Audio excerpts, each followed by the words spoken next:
guys, Aaron with Integrity K9. We are working with Piper today. This is day 2 of her board and train with us. Now, she has done lessons with us before, and this is one of the lessons that she worked on with us.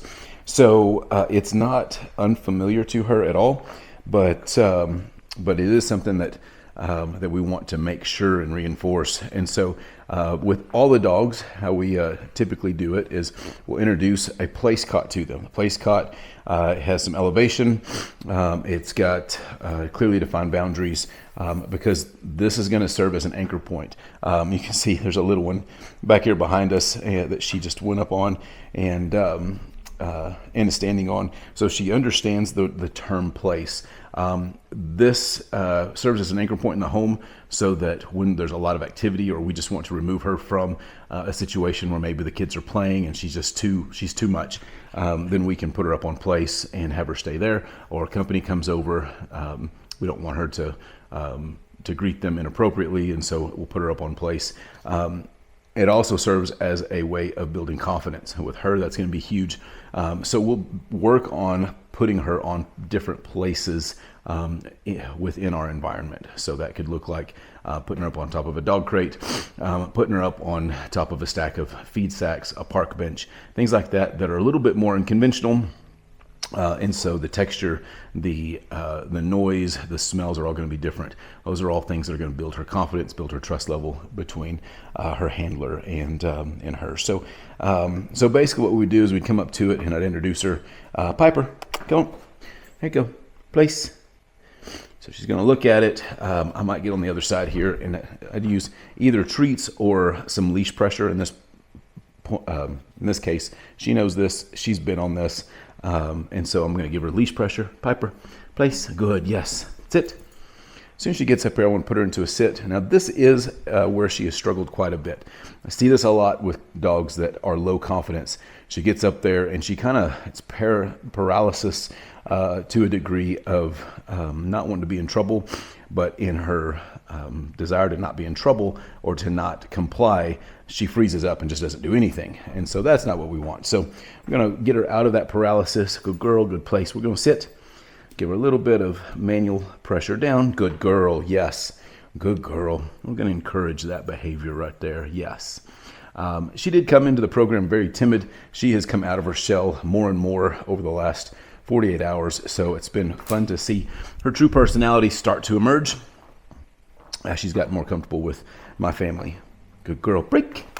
Break. Yes, break is going to be her release word. She's going to get some praise for that and make sure that she knows that she did what we wanted. So going to come back, do it again. Place. Good girl. Good girl, Piper. Sit. Give her a chance to comply here. So in general, I'm not going to use the e-collar when I'm introducing her to a new place for the first time. However, she knows this one, and she also knows sit. And so we will start to use the e-collar a little bit quicker with her because she's already familiar with it. So Piper, sit. I'm going to apply some pressure here. So that's at a 1, just for reference. We're going to go on up to a 3. While I'm holding on a 3, I'm going to give her a little bit of pressure here again. Sit, sit, sit. Yes, good. And release.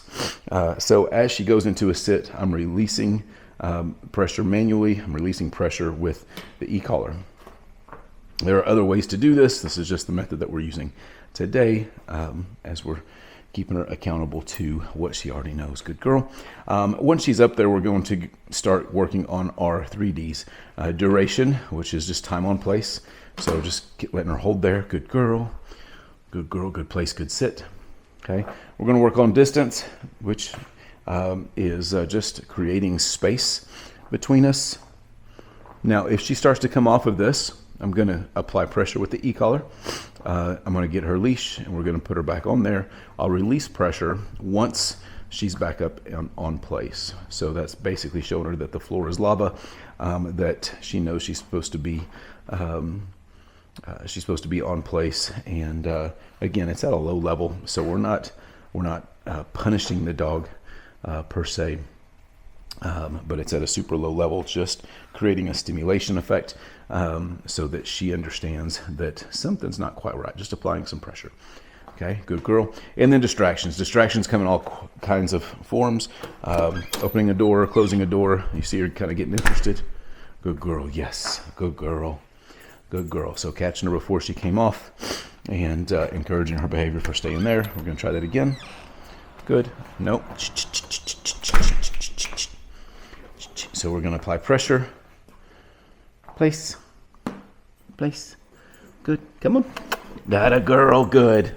Good girl. Good girl. Sit. Yes. Good girl. Good place. Good sit. So this is where you can see some of that low confidence coming in. You can see her body language. Good girl, where she's kind of in that paralysis state again, just trying to make sure that she's doing the right thing. So we're not heavy-handed at this at all, especially with her. Really trying to bring out the best in her with the least amount of pressure. You see her pant a little bit with her tongue coming out.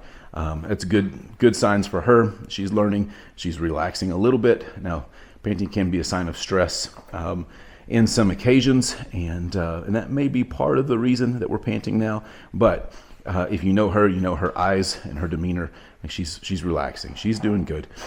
Not concerned about it at all. So the pressure that we're using is extremely minimal. Good girl. Yes, good. And just continuing to encourage her staying on place while we create distance, while we create distractions, walking around the room. Obviously, you can't see me out of frame here, but getting quite a ways away from her and coming back up. Good girl, yes.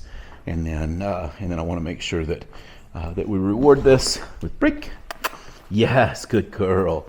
Good job. Good girl. So it's basically what we're doing. That's very elementary beginner. She will be working on some more advanced work very quickly here, as she already has somewhat of a foundation laid in this case. So stay tuned.